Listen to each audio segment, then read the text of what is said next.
کپڑے میں رکھوں صاف تو دل کو میرے کر صاف، مولا تو مدینہ میرے سینے کو بنا دے۔ الحمدللہ رب العالمین والصلاة والسلام على سید الانبیاء والمرسلین، اما بعد فاعوذ باللہ من الشیطان الرجیم، بسم اللہ الرحمن الرحیم۔ الصلاة والسلام علیک یا رسول اللہ وعلى آلك وصحابك يا حبيب الله، الصلاة والسلام عليك يا نبي الله وعلى آلك وصحابك يا نور الله۔ فرمان مصطفیٰ صلی اللہ تعالی علیہ وآلہ وسلم، جو مجھ پر ایک دن میں 1000 بار درود پاک پڑھے گا وہ اس وقت تک نہیں مرے گا جب تک جنت میں اپنا مقام نہ دیکھ لے۔ صلو علی الحبیب۔ قرۃ العیون میں ہے، نماز میں سستی کرنے والے کو قبر اس طرح دبائے گی کہ اس کی پسلیاں ٹوٹ پھوٹ کر ایک دوسرے میں پیوست ہو جائیں گے۔ پسلی کہتے ہیں سائیڈ کی یہ جو ہڈیاں ہوتی ہیں ان کو پسلی کہا جاتا ہے، یہ ایسے مل جائیں گی کہ ایک دوسرے سے ملا دی جائیں گے، اور اس پر ایک گنجا سانپ مسلط کر دیا جائے گا۔ نیز قیامت کے روز اس کا حساب سختی سے لیا جائے گا۔ میٹھے میٹھے اسلامی بھائیوں، مدنی چینل کے ناظرین، نماز بڑی پاکیزہ، بڑی اہم، بڑی ضروری عبادت ہے۔ نماز فرض اعظم ہے اور اس کی درستی بہت ضروری ہے۔ نماز کیسے پڑھنی ہے یہ بھی آنا چاہیے، نماز میں کیا پڑھنا ہے یہ بھی آنا چاہیے، نماز سے پہلے کے مسائل کیا ہیں، کس حالت میں نماز کے اندر داخل ہونا ہے یہ بھی آنا چاہیے، اور اندر جو معاملات اور جو مسائل ہیں، جو طریقہ ہے وہ بھی آنا چاہیے۔ لازمی بات ہے یہ ساری چیزیں سیکھنے سے ہوں گی۔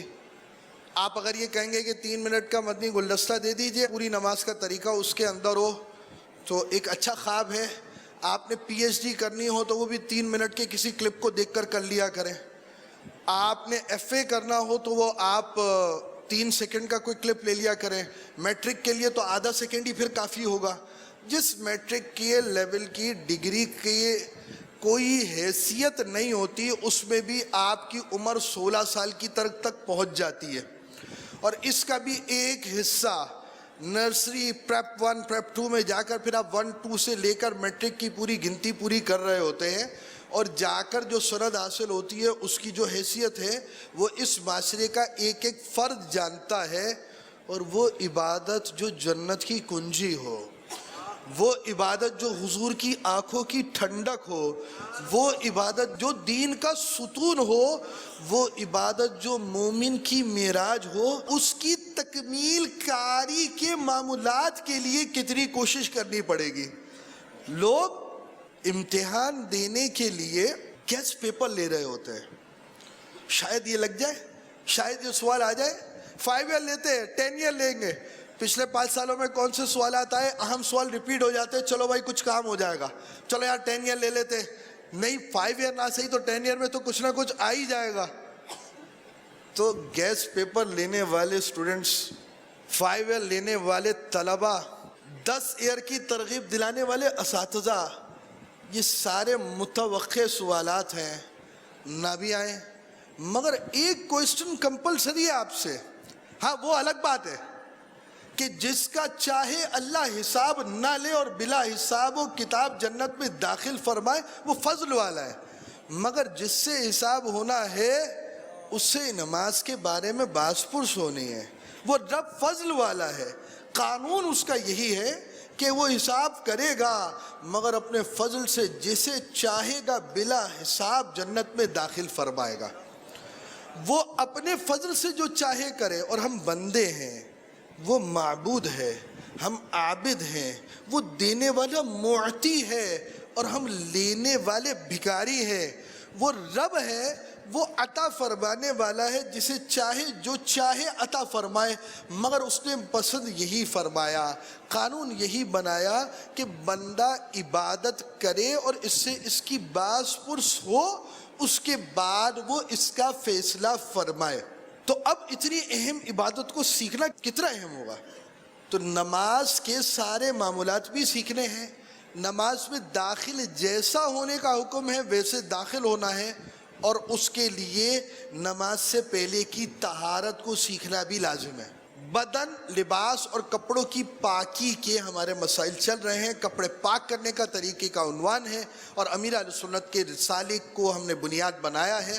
اکثر و اغلب یعنی تقریباً کپڑے پاک کرنے کا طریقہ ہی کے مدری پھول ہے. میٹھے میٹھے اسلامی بھائیوں، ہر عاقل و بالغ مسلمان مرد و عورت کے لیے طہارت کے وہ احکام سیکھنے فرض عین ہیں جن سے نماز درست ہو سکے. ہم آ چکے بارش کی طرف، اور آج کا ہمارا سلسلہ بارش کی طرف ہے. کیا کیا چیزیں ناپاک ہوتی ہے، پاک ہوتی ہے، ان کی مثالوں کے ساتھ کتنی مقدار ناپاکی کی ہو تو نماز کے لیے رکاوٹ بنے گی. اس کے بعد اب ہم بارش تک پہنچے. چھت کے پرنالے سے میہ کا پانی گرے، اس کو کہتے پرنالہ. ہمارے ہاں لگے ہوتے، اور پنجاب میں انٹیریئرز میں اس طرح آپ کو زیادہ لوکیشن ملے گی، شہروں میں بھی ملیں گے. شہروں کے اندر پائپ لائن سے بھی ایک سلسلہ سیوریج تک پہنچانے کا ہوتا ہے، لیکن یہ اسٹائل بھی ہوتا ہے. اس کو کہتے ہیں پرنالہ. اب سنیے، چھت کے پرنالے سے میہ یعنی بارش کا پانی گرے وہ پاک ہے، اگرچہ چھت پر جا بجا نجاست پڑی ہو. نجاست پرنالے کے منہ پر ہو، اگرچہ نجاست سے مل کر وہ پانی گرتا ہو، وہ نصف سے کم یا برابر یا زیادہ ہو، جب تک نجاست سے پانی کے کسی وصف میں تغیر نہ آئے، یعنی جب تک نجاست کی وجہ سے پانی کا رنگ یا بو یا ذائقہ تبدیل نہ ہو. یہی صحیح ہے. یہ جو پرنالے سے پانی گر رہا ہے، اس میں وہی ناپاکی جو چھت کی تھی اس کے ساتھ گر رہا ہے.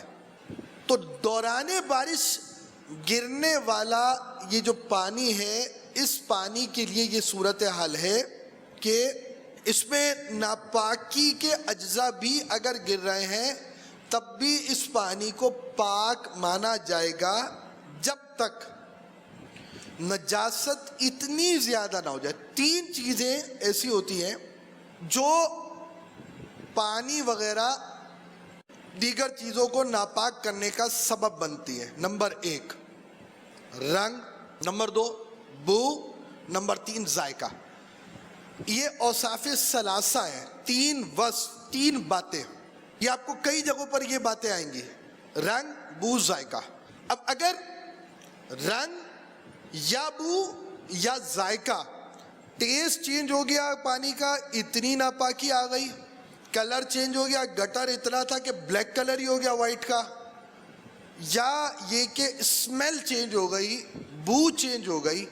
ٹیسٹ، اسمیل اور کلر، 3 چیزوں میں سے کوئی چیز چینج ہو گئی تو اب جا کر اس پانی کو ناپاک کہیں گے. ورنہ بارش کے دوران اگر یہ پانی جاری ہے تو اس میں مسئلہ نہیں ہے. کپڑوں پہ لگ گیا تو کپڑے ناپاک نہیں ہوں گے. اب دوسری صورت، اگر میہ، برسات، بارش رک گئی ہے اور پانی کا بہنا موقوف ہو گیا ہے تو اب وہ ٹھہرا ہوا پانی اور چھت سے ٹپکے نجس ہے. بارش کے بعد پرنالے وغیرہ سے پانی اگر گر رہا ہے اور اوپر چھت پر ناپاکی تھی تو اب جو پانی گر رہا ہے وہ پانی ناپاک شمار کیا جائے گا. ایک ہے بارش کے دوران کا مسئلہ، بارش ختم ہو گئی، اب پانی ناپاکی سے ہوتا ہوا نیچے ٹپک رہا ہے تو وہ پانی ناپاک قرار دیا جائے گا. یوں ہی نالیوں سے برسات کا بہتا پانی پاک ہے جب تک نجاست کا رنگ یا بو یا مزہ اس میں ظاہر نہ ہو. پانی چل رہا ہوتا ہے، روڈوں پر پانی چل رہا ہے، تو یہ پانی بھی پاک کہلایا جائے گا. ہاں گٹر لائن سے مل گیا پانی، نظر آ رہا ہے کہ کالا پانی ہے، اب وہ پورا پانی ہی جب کالا ہو چکا، گٹر لائن سے نکلا ہے، آپ کو اللہ پاک نے آنکھیں دی، آپ دیکھ رہے ہیں کالا پانی آپ کے سامنے بارش سے آ رہا ہے. اب جب اس کا کلر ہی چینج ہو چکا ہے، دوران بارش بھی یہ پانی ناپاک ہو جائے گا. اور بارش ختم ہو گئی ہے، اب جو پانی اس سے مل کر آیا تھا وہ پانی ناپاک قرار دیا جائے گا. یہ دیکھیں یہ پانی ٹپک رہا ہے، ٹپک کر کہاں جا رہا ہے؟ یہ اس نالی سے جا رہا ہے. روک دیں، اس کا کلر چینج نہیں ہوا، مٹیالہ کلر ہے، مینس مٹی ہے، اس میں کالا کلر نہیں ہے، کوئی گٹر سے آیا ہوا. اچھا پھر نارمل اس کا ٹیسٹ خراب نہیں ہوتا، اور پھر اگر مٹی والا ٹیسٹ ہو تو وہ خرابی نہیں ہے، ٹیسٹ ناپاکی والا ٹیسٹ ہو، ذائقہ، ٹیسٹ مینس ذائقہ. تھرڈ چیز جو ہے وہ یہ ہے کہ اس کی اسمیل، اس میں مٹی کی خوشبو تو آئے گی. وہ خوشبو چلے اس کو نہ کہیں تو اس کو ایک بو اور ایک اسمیل کہیں، ویسے خوشبو بھی کہا جا سکتا ہے. مٹی کی ایک کوئی ایسی اسمیل نہیں ہوتی کہ بندہ اس سے کراہت کرے، اکتائے، اس کو بہت بری لگے. مٹی کی ایک اسمیل ہوتی ہے جو بارش کے بعد نارملی مٹی سے آتی ہے، وہ اچھی ہوتی ہے. تو یہ پانی جو ہے یہ پانی پاک قرار دیا جائے گا. اگر اس پانی میں نجاست مرئیہ یعنی نظر آنے والی نجاست کے اجزاء، مثلا بکرے کی مینگنی وغیرہ ہے، اس طرح کے اس کے نجاست کے اجزاء ایسے بہتے جا رہے ہیں کہ جو چلو لیا اس میں ایک آدھ ذرہ اس کا ضرور ہوگا، جب تو ہاتھ میں لیتے ہی ناپاک ہو گیا اور وضو اس سے حرام، ورنہ جائز ہے اور بچنا بہتر ہے. نالی کا پانی کے بعد بارش کے ٹھہر گیا، دکھائیں اب یہ ٹھہرا ہوا پانی ہے، یہ ہمارے ہاں عام طور پر پایا جاتا ہے.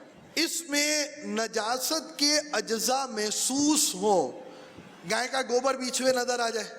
اب یہ پانی ٹھہر چکا ہے، بارش ختم ہو چکی ہے، اب یہاں پر آپ کو مثال گائے کا گوبر وغیرہ صاف نظر آ رہا ہے، یا اس کا رنگ و بو محسوس ہو تو ناپاک ہے ورنہ پاک ہے. دوسرا شاٹ دکھائے، یہ دیکھیں پوری گلی بھری ہوئی ہے، مگر اس کا کلر دیکھ کر کوئی ایسی چیز نظر نہیں آ رہی کہ اس سے کوئی گٹر مل گیا ہو، اس میں نجاست کے اجزاء ہوں، گندگیاں ہوں، گوبر ہوں، ایسی چیزیں نظر نہیں آ رہی. تو اس پانی کو ناپاک کہنے کی کوئی وجہ نہیں ہے. اب ایک اہم بات سمجھے بھائی، ہمارے یہاں بڑے کتے ہوتے ہیں، کتے کا جھوٹا کیا ہے؟ ناپاک ہے.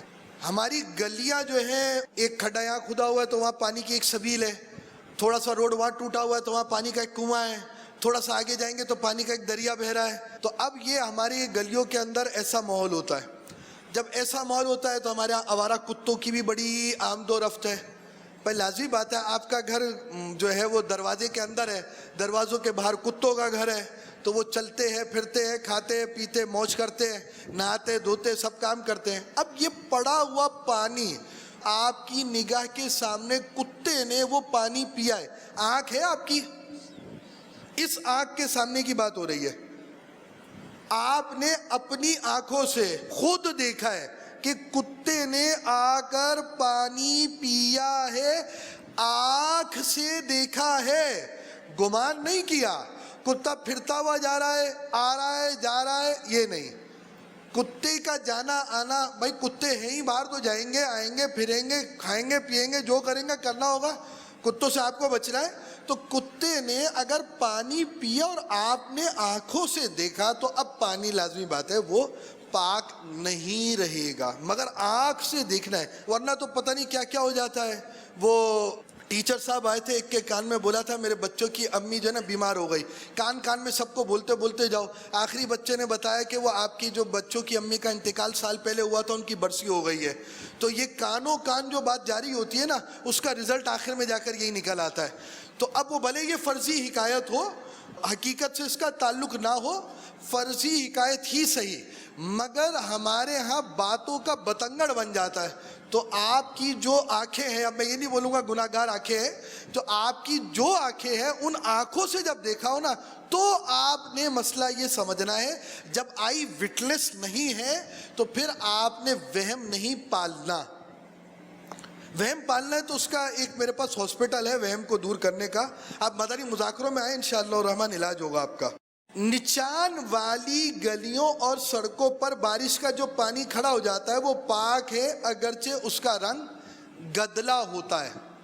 دکھائیے جی، بارش رک چکی ہے، یہ کھڑا ہوا پانی ہے، اس کو پاک کہا جائے گا۔ بعض اوقات گٹر کا پانی بھی اس میں شامل ہو جاتا ہے، لیکن یہاں بھی یہی قاعدہ ہے کہ ناپاکی کے سبب سے اس پانی کے رنگ یا مزہ یا بو میں تبدیلی آئی تو ناپاک ہے ورنہ پاک ہے۔ ہاں اگر بارش تھم یعنی رک چکی اور پانی بھی بند ہو گیا اور وہ داہ دردہ سے کم ہے، اب دکھائیے پانی، دیکھیں آپ کے سامنے اس وقت یہ پانی ہے، یہ داہ دردہ سے کم ہے۔ اب یہ تھوڑا بہت پانی جو ہے یہ 225 اسکوائر فٹ کی جگہ لیتا ہوا نہیں ہے، تو اب ایسی صورت میں یہی ہے کہ بارش تھم گئی یعنی رک گئی اور پانی بہنا بھی بند ہو گیا اور وہ داہ دردہ سے کم ہے اور اس میں کوئی نجاست یا اس کے اجزاء نظر آ رہے ہیں تو اب ناپاک ہے۔ پانی ٹھہر گیا ہے، بارش رک گئی ہے، آپ کی گلی کے آگے تھوڑا سا پانی ہے، اس میں کوئی ناپاکی کے اجزاء ہیں، بکرے کی مینگنی نظر آ رہی ہے آپ کو، تو اب ایسی صورت میں یہ تھوڑا جو پانی ہے وہ ناپاک ہے۔ اسی طرح اس میں کسی نے پیشاب کر دیا تو ناپاک ہو گیا۔ سڑک پر پانی چھڑکا جا رہا تھا، زمین سے چھینٹیں اڑ کر کپڑے پر پڑی، کپڑا نجس نہ ہوا مگر دھو لینا بہتر ہے۔ دکھائیے، اب اگر ایسی حالت میں کپڑوں پر پانی کی چھینٹیں پڑی ہیں تو ہم اسے پاک کہیں گے۔ چپل سے اڑ کر جو کیچڑ کی چھینٹیں پاجامے کے پچھلے حصے پر پڑتے ہیں، جیسے بارش سے چلتے ہوئے ہم مسجد کی طرف آتے ہیں نا، تو اس میں بہتر طریقہ یہ کہ ایڑی جما کر چلے۔ دکھائیے جی، نارمل جیسے آپ کے چلنے کا جو ہمارا سٹائل ہوتا ہے وہ ایڑی سے لگ کر پیچھے جو ہے وہ چھینٹیں پڑ رہے ہوتے ہیں، یہ بھی پاک ہیں جب تک یقینی طور پر ان کا ناپاک ہونا معلوم نہ ہو۔